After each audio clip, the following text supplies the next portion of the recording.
சின்ன வயசுலலாம் பார்த்தீங்கன்னா குழந்தைங்களுக்கு நீச்சல் சொல்லி தரணும் அப்படின்னா அவங்க அப்பா அம்மார்கள் என்ன பண்ணுவாங்கன்னா அந்த குழந்தையை தூக்கி அப்படியே தண்ணிக்குள்ளே போட்டுருவாங்க.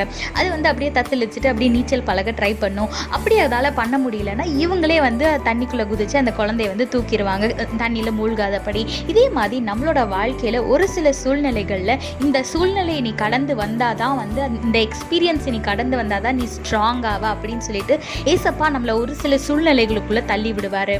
அதனால் அந்த சூழ்நிலையை ஃபேஸ் பண்ணும்போது ஏசப்பாவை கேள்வி கேட்குறதோ இல்லை ஏசப்பாகிட்ட கோச்சுக்கிட்ட பேசாமல் இருக்கிறதோ இந்த மாதிரி நம்ம செய்யாமல் இருக்கணும்.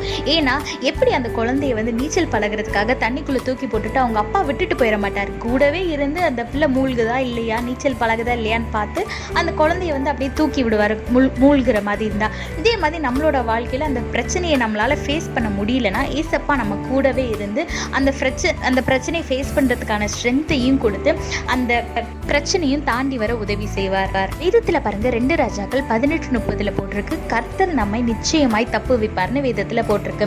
ஆமாங்க, நீங்க எந்த சூழ்நிலையா இருந்தாலும் சரி நீங்க அதை பார்த்து பயப்படாதீங்க. அதை ஃபேஸ் பண்றதுக்கு ஏசப்பா ஸ்ட்ரென்த் கொடுத்து அந்த சூழ்நிலையில இருந்து உங்களை தப்பு வச்சு பாதுகாத்துக் கொள்வார். அதனால எதை குறிச்சும் கலங்காம நீங்க கர்த்தருக்குள்ள விசுவாசத்துல நிலைத்திருங்க. கர்த்தரை மட்டும் நோக்கி கூப்பிடுங்க. எந்த ஒரு காரியமா இருந்தாலும் தேவனிடத்துல மட்டும் உதவியை பெற்றுக்கொள்ளுங்க. அப்ப உங்க வாழ்க்கை ஆசீர்வாதமா இருக்கும். கர்த்தர் உங்களோடு கூட இருந்து உங்களை ஆசீர்வதித்து உங்களை பாதுகாத்து உங்களை வழி நடத்துவாராக. ஆமென். When a father tries to teach his children swimming, he will throw the child in the water and he will look at them whether he is floating or he is trying to swim or he is drowning. If he is drowning, he will go and save him. Likewise, in our life, our God put us in some situations that which we have never experienced before. And He's telling that I have put you in this situation to give you some experience and to teach you from that experience. And if you are in this kind of situation, feeling helpless and feeling like drowning, remember that our God is there to rescue you.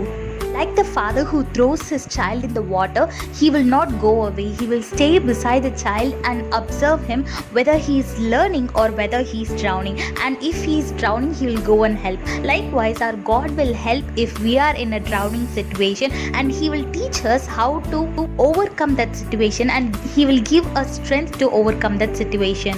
So whatever the situation you are in right now, don't worry, do not fear for any men or any things in the world, because our God Almighty is always with you to rescue you. Look what the Bible says in 2 Kings chapter 18 verses 30. The Lord will surely rescue you. Yes, whatever the situation you are facing, don't worry about anything, because you have a rescuer with you. So be happy in His presence and trust Him. God bless you all. Have a blessed day. Amen.